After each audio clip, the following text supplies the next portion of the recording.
pada bagian yang ke-6 ini kita akan membahas tentang dua langkah yang terakhir di dalam proses penyusunan MOV serta contohnya dengan menggunakan studi kasus, yaitu organisasi non-profit dengan misi untuk meningkatkan kesadaran masyarakat tentang hidup sehat. Oke, jadi pada langkah yang kelima ini yaitu verifikasi MOV dan mendapatkan persetujuan dari para stakeholder. Jadi pada langkah ini harus dipastikan bahwa MOV yang sudah disusun di 4 langkah sebelumnya itu telah akurat dan realistis. Nah, pada studi kasus organisasi non-profit yang sudah kita bahas ini, maka setelah mendapatkan suatu feedback dari bawahan serta 2 anggota Dewan Komisaris, maka Direktur menyetujui bahwa MOV yang telah disusun yaitu 250 subscriber baru dari buletin mingguan yang didapatkan 6 bulan setelah implementasi proyek itu selesai, dirasa telah sesuai dan realistis untuk dicapai, sehingga dilakukan verifikasi itu dilakukan dengan cara berdiskusi dengan bawahan dan 2 anggota Dewan Komisaris. Setelah dinyatakan realistis, maka tiap-tiap stakeholder mengapprove atau menyetujui terkait dengan MOV yang sudah disusun. Oke, setelah mendapatkan verifikasi setelah mendapatkan verifikasi dan persetujuan dari tiap stakeholder, selanjutnya dilaksanakan langkah yang keenam, yaitu merangkum MOV dalam sebuah pernyataan yang ringkas dan jelas. Nah, MOV yang dituliskan ke dalam satu statement atau kalimat ini akan menjadi salah satu cara bagi project manager untuk mendapatkan verifikasi dan persetujuan terakhir dari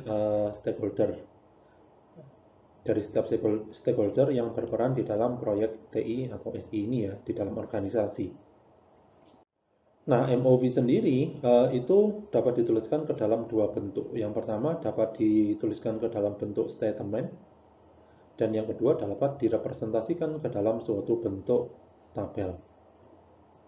Nah, 2 representasi visualisasi ini memiliki beberapa karakteristik ya.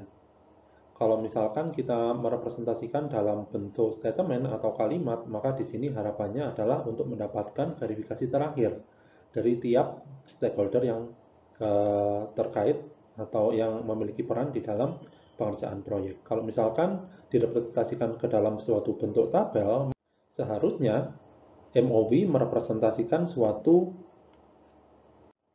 peningkatan yang berkesinambungan, yang artinya adalah ada suatu growth yang diharapkan bisa muncul setelah proyek itu selesai diimplementasikan. Contohnya misalkan pada 6 bulan mendapatkan 250 customer baru, tetapi ternyata pada 1 tahun mendapatkan 1.200 customer. Pada tahun yang kedua mendapatkan 2.000 customer. Nah, kalau misalkan tabel itu bisa direpresentasikan seperti tadi. Sekarang kita akan mencoba untuk membahas tentang contoh jadi MOV dari organisasi non-profit yang menjadi kasus dari penyusunan MOV ini. Jika disusun ke dalam suatu kalimat atau bentuk kalimat atau statement kalimat, itu menjadi meningkatkan kesadaran untuk hidup sehat dengan memiliki 250 pelanggan baru yang mendaftar pada buletin mingguan dalam waktu 6 bulan. Nah, harus kita pahami juga bahwa MOV itu adalah terkait dengan tujuan dari organisasi, bukan bagaimana mengimplementasikan teknologi. Ya. Nah, ini kalau misalkan kita lihat pada tabel yang ada di sebelah kanan bawah, ini merepresentasikan bagaimana caranya untuk memvisualisasikan suatu MOV yang dibentuk ke dalam sebuah kalimat. Ya, jadi ini impact-nya misalkan customer, proyek, atau MOV-nya adalah dalam 3 bulan 65% dari customer itu akan mengunjungi restoran 1 kali di dalam 1 minggu misalkan. Strategik seperti ini MOV-nya sampai ke sosial. Nah, ini merupakan contoh MOV yang disusun dalam bentuk statement atau kalimat. Nah, ini merupakan suatu contoh dari MOV yang dibentuk dalam representasi tabel ya. Jadi, seperti yang sudah kita diskusikan tadi, tabel itu dapat digunakan untuk memperlihatkan target yang memiliki pertambahan nilai atau yang memiliki suatu peningkatan nilai dari MOV-nya. Contohnya adalah dalam periode 6 bulan 250 subscriber, dalam 1 tahun ada 600 subscriber, dalam 2 tahun itu didapatkan 1000 subscriber baru. Nah, berarti di sini ada pertumbuhan subscriber di tiap periode. Nah, ini lebih cocok kalau misalkan direpresentasikan ke dalam bentuk MOV tabel. Oke, jadi itu tadi pembahasan tentang konsep dari MOV atau Measurable Organization Value beserta dengan proses serta contoh dari penyusunan MOV.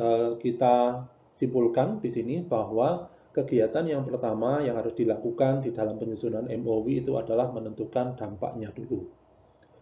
Di studi kasus ditentukan dampaknya adalah dampak sosial. Yang kedua ditentukan value atau manfaatnya. Yang ditentukan do more. Yang ketiga, menentukan metrik atau ukuran, yaitu untuk meningkatkan awareness. Yang keempat, yaitu waktu ditentukan dalam 6 bulan. Yang kelima, diverifikasi. Sudah melalui verifikasi terhadap 2 anggota Dewan Direksi dan juga staf yang ada di dalam organisasi. Ternyata didapatkan suatu kesimpulan bahwa MOV ini realistis untuk dicapai. Sehingga di sini dapat disimpulkan ke dalam suatu bentuk kalimat, yaitu meningkatkan kesadaran masyarakat untuk hidup sehat dengan cara yaitu harus ada 250 pelanggan baru yang berlangganan terhadap buletin mingguan yang dikeluarkan oleh organisasi. 250 pelanggan baru harapannya adalah didapatkan dalam periode waktu 6 bulan setelah proyek selesai dilaksanakan. Jadi setelah 6 bulan, organisasi harus melakukan evaluasi apakah didapatkan 250 subscriber baru. Nah, itu merupakan suatu rangkuman ya dari proses yang sudah kita diskusikan tadi untuk menyusun suatu measurable organization value dari proyek SI dan TI. Oke, jadi kita sudah berdiskusi tadi tentang konsep atau kenapa MOV itu dibutuhkan di dalam suatu organisasi. Selanjutnya kriteria kesuksesan atau kriteria kualitas dari MOV sampai dengan proses dan contoh dari measurable organization value. Semoga apa yang sudah kita diskusikan tadi bisa bermanfaat. Terima kasih atas atensinya, terima kasih atas perhatiannya. Tetap jaga kesehatan, tetap semangat. Saya tutup. Assalamualaikum warahmatullahi wabarakatuh.